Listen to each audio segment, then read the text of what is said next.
Bonjour à tous et bienvenue dans cette nouvelle et première vidéo consacrée à la naturopathie.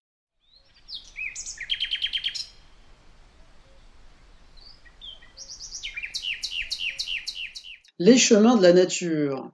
Aujourd'hui donc je vais vous parler des principes de la naturopathie et de la définition de ce domaine.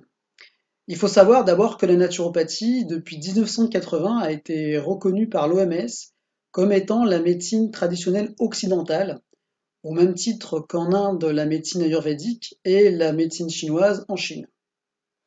Toujours selon l'OMS, il faut savoir aussi que la santé est vue pas uniquement comme l'absence de maladie ou de symptômes, mais comme un état complet de bien-être physique, émotionnel et social. Ça veut dire qu'il faut avoir une notion et une approche de la santé beaucoup plus globale. Et c'est un petit peu ce à quoi se consacre le ou la naturopathe. Alors, effectivement, l'approche de la naturopathie est une approche globale, c'est-à-dire qu'on va prendre l'individu dans sa globalité, dans son contexte, dans son histoire de vie et dans ses problématiques actuelles. On essaie véritablement d'avoir une vue d'ensemble et de prendre les éléments qui nous expriment, les problématiques qui nous donnent, d'un point de vue global par rapport à son histoire de manière générale et à son histoire de vie, bien entendu. Alors, quels sont les 5 principes fondamentaux sur lesquels repose la naturopathie? Eh bien, le premier de ces principes, c'est le principe vitaliste, qui consiste en fait à prendre en considération que la vie est intelligente, la vie a une forme d'auto-organisation, d'auto-structure, et qu'en soi, elle trouvera toujours une solution plus, on va dire, plus intelligente, mieux adaptée, et qu'il faut donc la laisser s'exprimer de la meilleure des façons possibles. Ça ne veut pas forcément dire qu'il ne faut pas être interventionniste, quand il le faut, bien entendu. Mais ça veut dire que, eh bien, on a tout intérêt à la laisser quand même s'exprimer le plus possible. Et le premier rôle, justement, bien, du praticien naturopathe va être justement de soutenir son activité, d'enlever des choses quand il y en a enlever et de réactiver quand il va falloir réactiver. Le deuxième principe est le principe d'humorisme. C'est-à-dire qu'on prend en considération que chaque personne a un terrain, et que ce terrain va entraîner des prédispositions à telle ou telle pathologie, telle ou telle maladie. Et c'est là qu'on rentre effectivement tout de suite dans le cadre très, on va dire, très préventionniste du naturopathe. Donc ce principe humoriste en fait vient effectivement de la tradition, notre tradition occidentale et des humeurs hippocratiques. Et il faut bien prendre en considération que l'expression de ces humeurs n'est pas uniquement physiologique, c'est-à-dire qu'elle ne correspond pas à la présence plus importante de tel ou tel liquide dans le corps, mais à des prédispositions, on va dire, plus psychologiques qui peuvent s'exprimer dans le corps de telle ou telle façon. Ce que je veux vous dire, c'est que on ne peut pas scientifiquement prouver l'existence de telle ou telle substance qui déterminerait le tempérament d'une personne, mais on peut déterminer les tempéraments et vérifier leur existence. Tout simplement parce que, eh bien, il n'y a pas de correspondance physiologique toujours vérifiable ou exacte. Je prends un exemple, par exemple, le tempérament dit bilieux, eh bien, ne va pas forcément sécréter beaucoup plus de bile que n'importe qui d'autre. Pour autant, il va y avoir des caractéristiques propres à ce tempérament qui vont donc nous aider, nous, praticiens de santé, à déterminer quels conseils on va pouvoir lui donner. Les tempéraments, on les a tous en nous, ils s'expriment de manière différente selon les personnes, et pour le naturopathe, ça va être intéressant de savoir quels sont les ou le tempérament qui ressort afin d'adapter les conseils de façon le plus adaptée, le plus adapté à la personne possible, quoi. Voilà. L'autre principe va être le principe causaliste. Donc, on va chercher à comprendre les causes de la situation de la personne. Et comme disait Hippocrate, eh bien, effectivement, chercher les causes des causes, eh bien, vous finirez par supprimer les sources sur lesquelles se reposent les problématiques. Parallèle à ça, eh bien, il y a le principe holistique, qui est donc le quatrième principe, qui effectivement, eh bien, nous amène à vraiment prendre la personne dans sa globalité, à la fois donc physique, émotionnelle, mentale et sociale.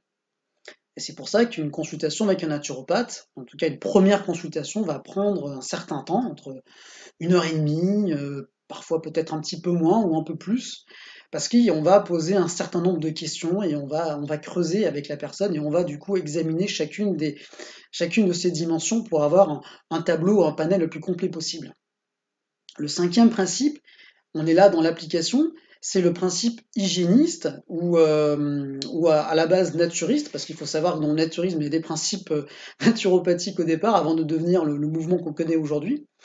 Eh bien, dans l'hygiénisme, et on va donc favoriser l'utilisation des énergies naturelles, de ce qui est le moins transformé possible, parce que on partir du principe que effectivement nous sommes composés de ces énergies et de ces éléments, et c'est ces éléments-là qui vont du coup favoriser l'action de la nature, donc de l'intelligence de vie dans notre corps.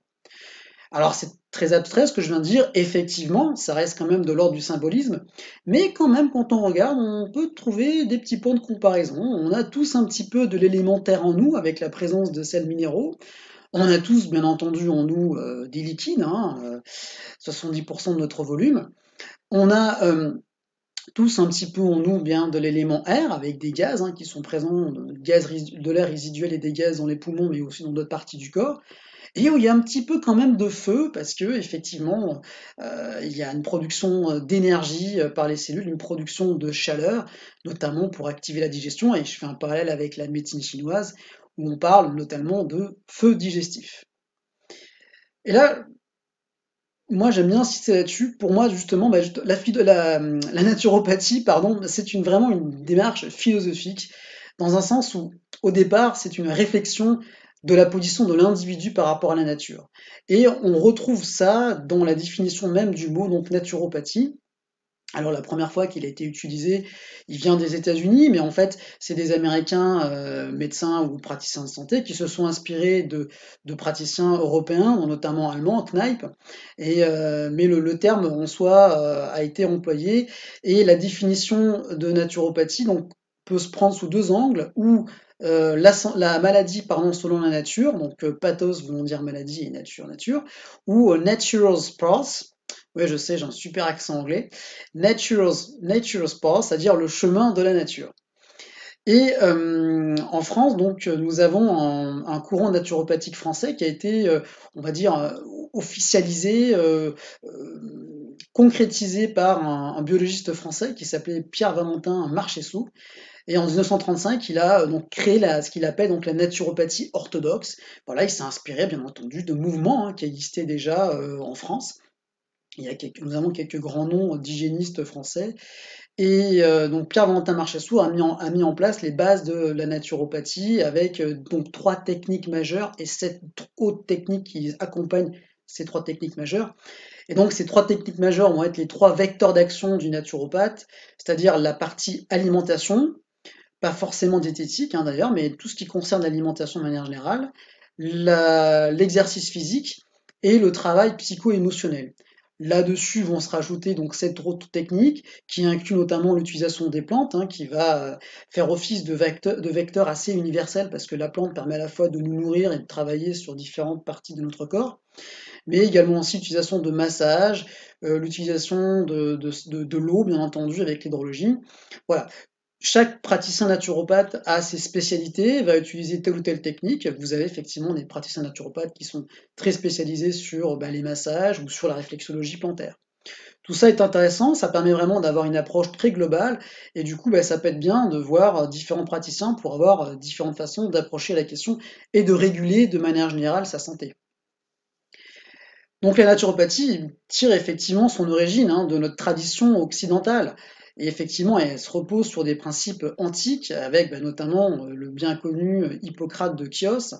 Hippocrate qui a mis en place une philosophie, une éthique, une démarche médicale. Et ces principes-là, on les retrouve bien entendu dans la naturopathie, avec que ton aliment soit ton premier médicament, d'abord ne pas nuire, mais il a aussi mis en place ce principe que c'est la nature en fait qui guérit, et il parlait d'énergie de nature, le terme fousi, c'est-à-dire l'énergie de la nature qui s'auto-guérit elle-même, quoi. Voilà. Donc voilà, la naturopathie en fait inclut à la fois l'aspect très traditionnel, les principes philosophiques et traditionnels, mais également, bien entendu, hein, les connaissances modernes que nous avons. Et un naturopathe aujourd'hui doit avoir un vaste champ de connaissances, à la fois en biologie et en physiologie, mais également en psychologie et dans les domaines associés qui va utiliser, mettre en pratique. Je ferai une vidéo aussi un peu plus spécifique sur la différence entre l'approche naturopathique et l'approche de l'herboristerie traditionnelle, hein, parce que je suis formé dans les deux domaines, et ça pourrait être intéressant de voir un petit peu les points de comparaison. Il faut savoir donc aussi, c'est vrai que la naturopathie insiste beaucoup sur l'hygiène de vie, mais c'est à la base aussi beaucoup l'hygiène de manière générale. Et c'est vrai que beaucoup de scientifiques le disent, hein, les progrès que nous faisons donc dans l'hygiène de manière générale ont grandement contribué à l'amélioration de l'espérance de vie, des conditions de vie de manière générale. La naturopathie, c'est vraiment une prise en charge globale de l'individu. Et donc, quand on va voir un praticien naturopathe, effectivement, va nous poser beaucoup de questions et il va vous proposer de faire ce qu'on appelle des cures. Donc, des cures qui vont, Pierre Valentin Marchesso ont décliné trois différentes cures qui vont à la fois donc enlever s'il y a des choses enlevées, donc on parle plutôt de cure détox, rajouter donc soutenir le fonctionnement de cette énergie vitale quand on sent que cette énergie est un peu trop basse. Et après, la cure de stabilisation qui va donc stabiliser, on va dire, l'ensemble du fonctionnement du corps lorsque une fois qu'on a fait les deux premières cures. Dans cette logique-là, normalement, on fait cette cure de stabilisation une fois qu'on a nettoyé le terrain, entre guillemets, régularisé et soutenu le fonctionnement de cette énergie vitale. Voilà, je pense que j'en ai dit suffisamment dans un premier temps sur la naturopathie. Je vais bien entendu développer dans les autres vidéos plus précisément certains concepts et certaines pratiques. Je te transmettrai aussi des informations voilà, hein, de réalisation que vous pourrez faire chez vous et de conseils généraux. La naturopathie, il faut quand même insister que c'est vraiment un travail de prévention, un travail d'accompagnement, un travail d'éducation. Et c'est vrai que ça implique pas mal de travail personnel de la part de la personne.